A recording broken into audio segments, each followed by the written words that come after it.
focus this morning, which is on the new face of the Election Commission. Gyanesh Kumar, the senior most in the Election Commission and expected to succeed as the Chief Election Commissioner, has officially been appointed. He takes over from outgoing CEC Rajiv Kumar, while the opposition has questioned this move, up in arms against this appointment by the Prime Minister Modi-led panel.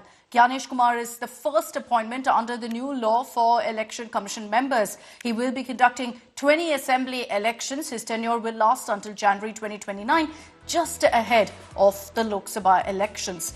The new CEC will also conduct the President and VP polls, which are slated to happen in 2027. Meanwhile, the outgoing CEC Rajiv Kumar claims the poll body was made a scapegoat by those unwilling to accept poll outcomes. And calling it a disturbing trend, Rajiv Kumar says the targeting of poll officials must stop. But at the same time, there's also politics over the new CEC appointment, with the Congress condemning the manner in which it was done, referring to it as a midnight move to evade the Supreme Court's scrutiny. Now, they have also said this goes against the spirit of our constitution, after reportedly Rahul Gandhi, who was a part of that panel with Prime Minister Modi and Home Minister Amit Shah, issued also a dissent note. कि ये आवश्यक है हमारे गणतंत्र और हमारे गणतंत्र की निष्पक्षता और समतल जमीन के लिए कि जो सीईसी और ईसी चुने जाएं, उनकी समिति में माननीय प्रधानमंत्री हों, माननीय मुख्य न्यायाधीश भारत के हों सीजेआई, और माननीय एलओपी हों। ये निर्णय है 2 मार्च 23 का। इस कानून में ठीक विपरीत किया जो उस निर्णय में लिखा था। पूर्णतः कार्यपालिका द्वारा चयन का इसमें प्रावधान है। बाय रिमूविंग और trying to keep the chief justice out of the appointment process as an independent entity, the government has made it clear they want only control but not credibility.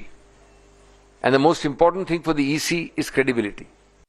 सर्वोच्च न्यायालय में ये प्रकरण की जो चयन समिति है उसका गठन को लेकर चुनौती दी गई। मामला सुप्रीम कोर्ट ने स्वीकार भी कर लिया है सुनवाई के लिए। ऐसे में क्या जल्दी थी कि आपने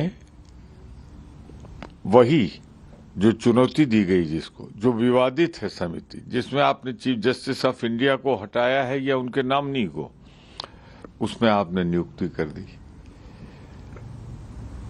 मैं कहना चाहता हूं, लोकतंत्र में चुनाव निष्पक्ष होना ही नहीं चाहिए, निष्पक्ष होता हुआ दिखना भी चाहिए। कांग्रेस के मित्रों की तकलीफ ये है कि देश प्रगति पर जा रहा है और उन्हें देश की प्रगति से कोई लेना देना नहीं है, इसीलिए हर विषय पर वो इस प्रकार का अनर्गल प्रलाप करते हैं। इससे साफ तौर पर उनकी बेचैनी जाहिर होती है। Okay, let's bring in our legal editor, Nalini Sharma, for more details on this. Nalini, while there's a lot of politics over the manner in which the new CEC has been chosen, with the Congress issuing a dissent note, just run us through what's really happened in the Supreme Court that's actually prompted the Congress to claim that, this is being done so that the top court doesn't take note of the selection committee's decision. Well, Akshita, it's very interesting because when the Supreme Court had given its judgment in which it had said that the process of appointment of election commissioners must be independent, as a temporary measure, the Supreme Court had put in place a committee comprising of the PM, the leader of the opposition, and the CGI to choose these election commissioners.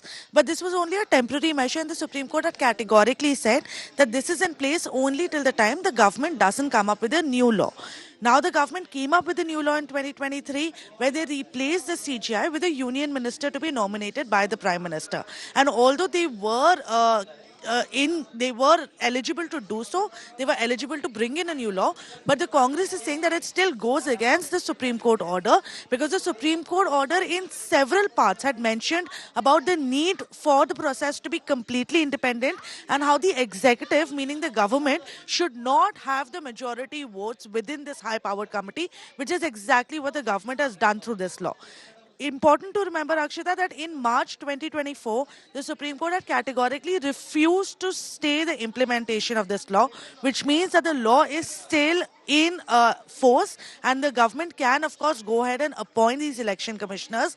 But at the same time, the Supreme Court had decided to take up the matter, which is now going to come up tomorrow.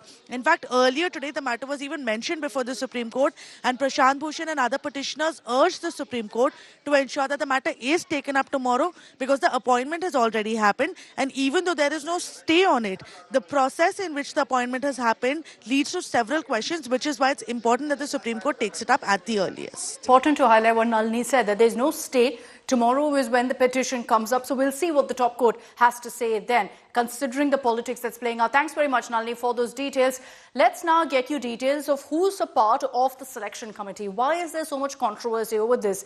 This is a panel that's led by Prime Minister Modi, and the meeting happened last evening at the PMO. Prime Minister Modi has approved the new CEC. The new CEC, Gyanesh Kumar, is the senior most of the election commission, so it seemed as a given that he would be chosen. One union minister is part of this panel because of the change that, in fact, the government brought in to the Supreme Court mandated panel. Instead of the CGI, a union minister is part of the panel, in this case, Home Minister Amit Shah, who also approved the new CEC. Now, the third person in the panel, the leader of opposition, Rahul Gandhi, attended the meeting last evening with Prime Minister Modi and Amit Shah, but submitted a dissent note, because remember, he's the only opposition voice to two members of the government. So he issued a dissent note on the lines of what the Congress party is saying, that this kind of action is against what the Supreme Court mandated. But now 2 versus 1, so the new CEC is Gyanesh Kumar. Let's tell you about now what his tenure will look like. First appointment under the new law. This is the new law with regards to the composition of the panel that we're referring to